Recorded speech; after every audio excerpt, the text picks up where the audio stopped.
Hello friends, நம்ம இப்போ ரவை கேசரி எப்படி செய்யறது பார்ப்போம். வாங்க. நெய் ஊற்றிக்கிறேன் கொஞ்சம். இதில் ஜாஸ்தி கொஞ்சம் போட்டுக்கலாம். ரவை கொஞ்சம் போட்டுக்கலாம்.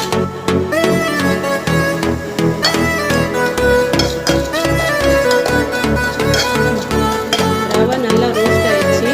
இது ஒரு பிளேட்டில் மாற்றிட்டு ஒரு சர்க்கரை, இதில் சர்க்கரை, கலரு, 2 ஏலக்காய் போட்டுக்கிறேன். போட்டு நல்லா கொதிச்சோடனே ரவை போட்டுக்கிறேன். நல்லா கொதிச்சோடனே ரவை போட்டு